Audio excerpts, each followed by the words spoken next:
If you've ever wondered why governments pump money into the economy during tough times, or why interest rates get slashed to boost home buying, well, buckle up. I'm your host, Ian, and today we're unpacking Keynesian economics, the big idea that's influenced everything from job creation to housing booms in Canada. We'll break down how it works, the thinking and politics that drive it, how Canada put it into action, what it's done for our economy, and where it might take us next. Factories sat idle, breadlines were snaking around blocks, and folks were starting to lose faith in free markets in order to fix it. Enter John Maynard Keynes, a British economist with a radical pitch. He says the problem isn't just supply, it's also demand. People aren't spending enough, businesses aren't investing, and the whole machine grinds to a halt. His big book in 1936, The General Theory of Employment, Interest, and Money, flips the script on classical economics, which figured wages and prices would just adjust and everything would just, kind of sort itself out. Keynes argues that's wishful thinking. Markets can stay broken for years, leaving millions jobless. So, how does Keynesian economics actually work? Well, at its core, it's all about aggregate demand. That's the total spending in the economy from households, businesses, governments, and exports. When demand tanks, output drops, jobs vanish, and prices can even deflate. The fix? Well, government steps in with fiscal policy. Crank up spending on roads, schools, or wherever gets money flowing back into the economy fast.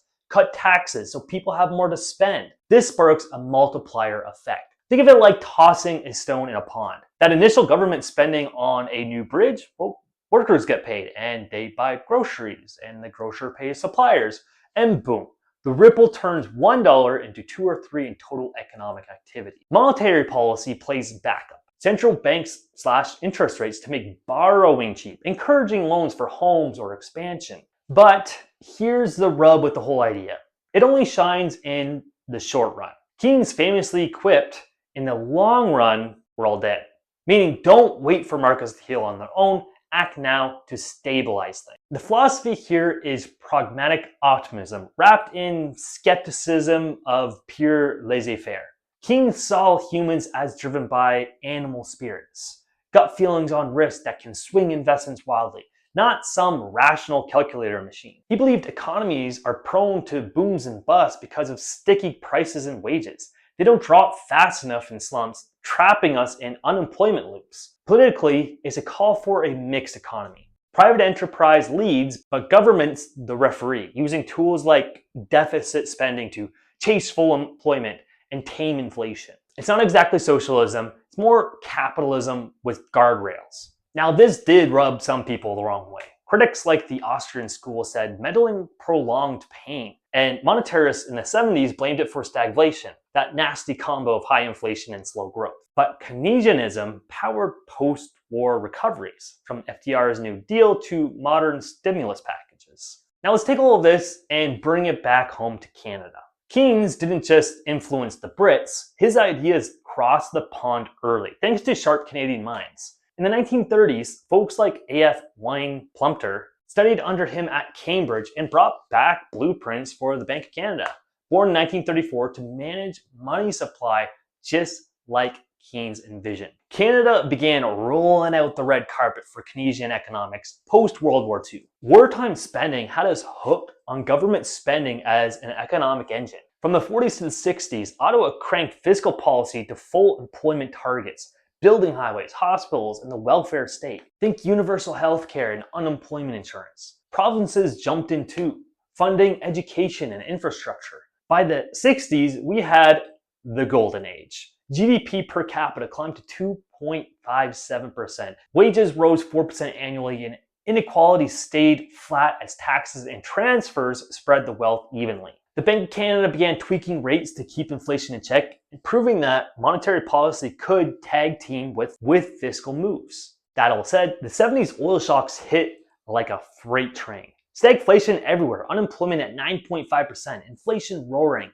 Keynesian purists struggled. Critics said endless deficits fueled the fire. Enter the 80s pivot. Under Mulroney and later Chrétien, we slashed spending to tame deficits, leaning harder on monetary policy via the Bank of Canada. Active fiscal Keynesianism took a backseat to all this. No more big pumps, just steady steering, taking it easy. Yet it roared back in the crisis. The 2008 meltdown saw Harper's government drop $40 billion in stimulus, averting deeper recessions.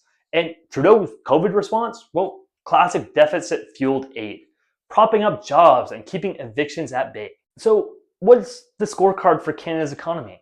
On the plus side, Keynesianism built the middle class backbone. Post-war, it drove inclusive growth. Top earners' income share barely budged. The top 20% held steady at around 5%. And the Gini coefficient, the inequality measure, dropped thanks to progressive taxes, pulling it down by 0.14 points at the peak. Really saved us from a lot. No more depression. And recoveries like 2009's were quicker than the US in spots. Real estate ties in tight. Low rates from monetary easing juiced housing demand, turning booms into affordability ladders for first-time buyers. The downside with all of this, though, well, those deficits piled up, crowding out private investments and hiking debt loads. By the 90s, we cut spending sharp. GDP per capita dipped, but it boomed after. Neoliberal shifts post-1980 widened gaps. Top 1% incomes doubled to over $600,000 by 2018. While middles stagnated. Labor's GDP share fell and growth slowed to 1.26% annually.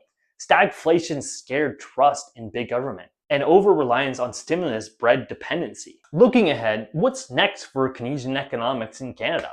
Well, it's more of a mixed bag. Post-Keynesian thinkers, building on originals at McGill, pushed for wage-led growth and green shifts. But mainstream departments are thinning out. Our growth crisis since 2014? Well, per capita's GDP barely budged. Investments are down 18% and exports are flatlined, blaming regulatory nods and cultural shying from risk. COVID cracked the door for things like the Green New Deal, creating billions in green jobs and social nets, echoing a lot of this Keynesian economic ideas. IMF's even nodding to fiscal pushes for inclusive tech transitions, and millennials hammered by recession and gig work might demand more support from the government in order to keep sustainable and building. Yet challenges loom. Debt at 100% of GDP, inflation goes from loose policy, and populism pitting regions against Ottawa. If we did somehow manage to blend the Keynesian idea with supply-sided tweaks like cutting red tape, boosting skills, we could hit that 2 to 3% growth, stabilizing housing without crashes. But ignore investments and we risk more K-shaped recoveries where the top soars and everyone else has to tread water. There you have it, Keynesian economics. It's all about using the government, using its strength, pulling in money, pulling in debt to help support the economy and help it grow, help it take those next steps in the hard times so it doesn't fall to the ground, it doesn't crash. But does that support really help in the long term, or does it hurt us in our ability to recover, to build better? Are we stuck in a loop because of it? Let me know what you think in the comments. I'll see you in the next one.